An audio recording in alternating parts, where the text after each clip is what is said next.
The Ruinous Powers. Out of every faction in Warhammer 40k, the Ruinous Powers have come the closest to total victory. Again and again, it almost wins, but the galaxy barely manages to pull itself back from the edge. Every time Chaos gets closer to the finish line, the Imperium barely survives, and somehow the whole cycle starts over.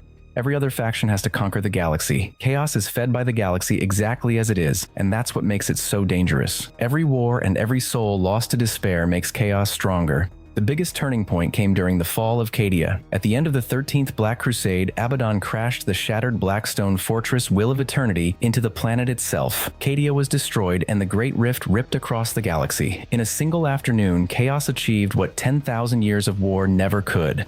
Since the Horus Heresy, Abaddon and the Traitor Legions have fought what they call the Long War, a 10,000-year campaign to bring down the Imperium once and for all. But the Chaos Gods are just as obsessed with defeating each other as they are with defeating humanity. This endless rivalry is known as the Great Game. Khorne, Nurgle, Tzeentch, and Slaanesh are constantly competing for power, pulling their followers in different directions instead of striking together. That constant infighting has stopped Chaos from delivering the final blow.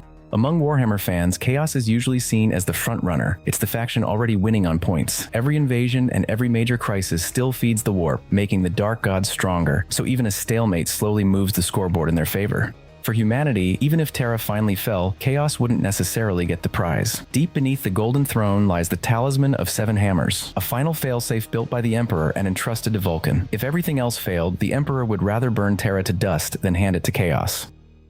The Orks.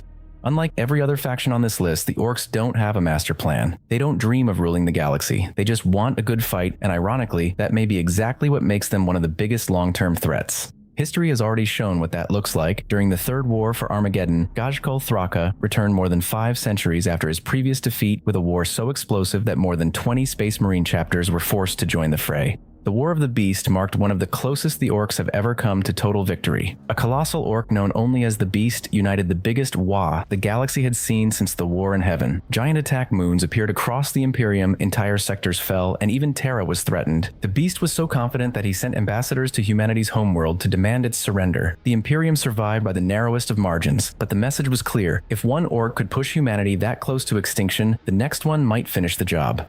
After the launch of 11th edition, many believe that won't be the last time the Orks come that close to victory. The Orks of today are thought to be a diminished version of the ancient Krork, the colossal and intelligent super warriors created during the War in Heaven. If the galaxy continues tearing itself apart for thousands or even millions more years, the Orks may slowly evolve back into those godlike warriors. In that scenario, the Imperium would become one battlefield among countless others. Every world would eventually be dragged into an endless cycle of invasions and ever larger wars. To the Orks, it would be the greatest playground ever built. Entire planets would become scrapyards where mech boys tear apart titans, starships, and whatever else they can find to build even louder engines and weapons so ridiculous they somehow work. Every new war would give them more scrap, more loot, and more excuses to start an even bigger fight. In a galaxy where there is only war, the Orks may have already won. They just don't know it yet. The Tyranids. They don't want to rule the galaxy. They don't even hate the people living in it. To the hive mind, every planet is just another meal. That's what makes them so different from every other faction. The hive mind constantly weighs how much biomass it will spend against how much biomass it will gain. If a world costs too much to conquer, it simply moves on and looks for an easier feast. The warning sign came with the Fourth Tyrannic War. Hive Fleet Leviathan didn't arrive from one direction like previous invasions. It erupted across the galaxy at once, forcing the Imperium to defend hundreds of worlds instead of one front. After centuries of fighting Tyranids, humanity discovered the nightmare wasn't ending. It was only getting bigger. The biggest question is whether we've even seen the main swarm yet. Some believe every hive fleet encountered so far is just the tip of a single unimaginable organism still drifting through intergalactic space. If that's true, everything humanity has fought until now has only been the scouting force. When shit hits the fan, the Imperium would simply be stripped apart molecule by molecule until every ocean, forest, city, and human being had been recycled into more Tyranids. When the last planet was consumed, the hive mind would simply move on to the next galaxy and update their menu. The Tau. In barely 6,000 years, they have gone from throwing spears on a single world to building an interstellar empire. That kind of progress is almost unheard of in Warhammer 40k. Most civilizations are ancient or dying. The Tau are still growing. They have already survived the Damocles Gulf Crusade, fought Orks, Tyranids, Chaos, and even the Imperium itself. Every war has made them stronger. Every defeat has forced them to adapt. Unlike the Imperium, they actually learn from their mistakes. If that continues for another few thousand years, the Tau may not conquer the galaxy through endless war. They may simply outgrow everyone else. Their greatest weapon has never been their battlesuits or railguns. It is the greater good.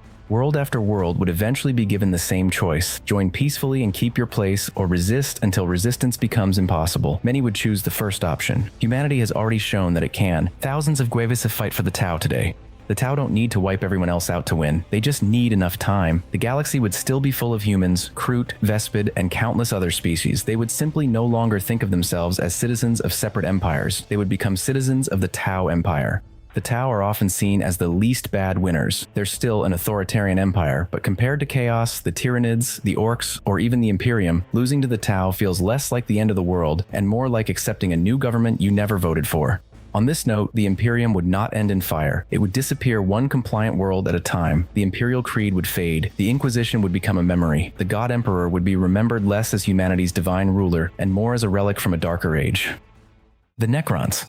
As far as the Necrons are concerned, humanity isn't defending its home turf. It's just squatting on a galaxy that rightfully belongs to the Necron Star Empire. And they've got the stats to prove it. The Necrons were key players in the war in heaven. They shattered the Catan who once enslaved them and turned those star gods into weapons of war. Add bodies that just don't stay dead, and the Necrons are arguably the single most dangerous faction on this list, if they could ever agree on anything.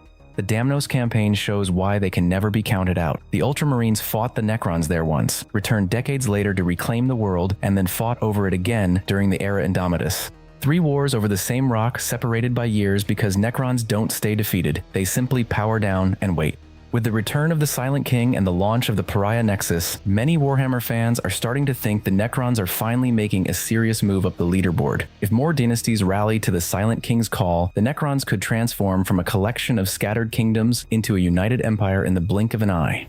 Under the Silent King, humans might find themselves as unwilling test subjects in his quest to reverse biotransference, but under rulers like Imhotep, there's no such plan. The Imperium would simply be replaced by the Infinite Empire, and mankind would either become just another species under Necron rule or face extinction.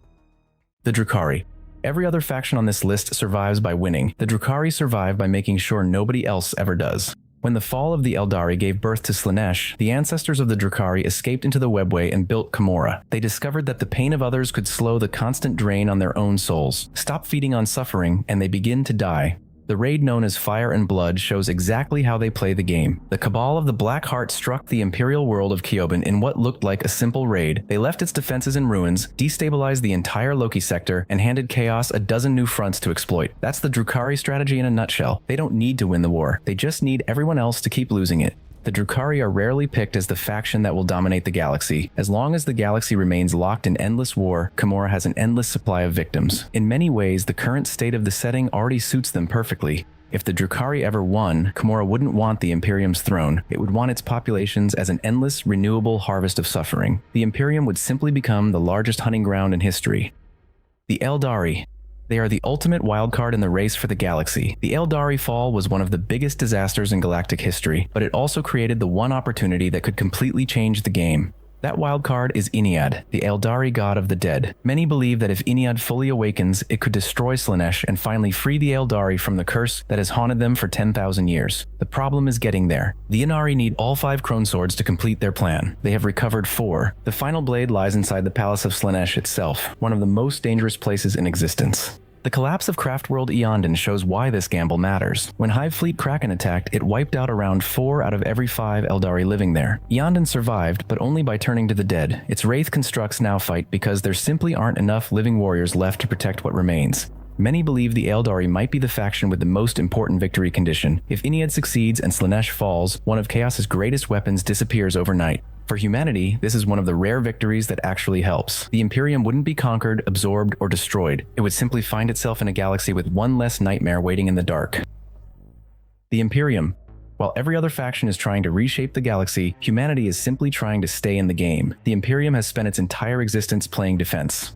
The Indomitus Crusade proved the Imperium can still change the course of the game. After Cadia fell and the Great Rift split the galaxy in 2, Roboute Guilliman returned and launched the largest military campaign since the Great Crusade. He didn't reclaim the galaxy, but he stopped it from collapsing altogether. That bought humanity time. The Imperium is seen as the faction that refuses to stay down. Guilliman returned and the Primaris Marines reinforced countless chapters. The Lion has awakened, and every time the scoreboard looks impossible, humanity finds another way to stay in the match. There is one theory that keeps the Imperium in the championship. Some fans believe that if the Emperor were finally freed from the Golden Throne, the psychic power he has built up over the last 10,000 years could be unleashed all at once. He could become a being so powerful that he could keep the Astronomicon burning and perhaps even weaken chaos by cutting it off from the emotions of humanity that feed it. It's a long shot, but it could change the balance of power across the entire galaxy. Every faction in this endless war has its path to victory. For humanity, it all comes down to the man on the Golden Throne.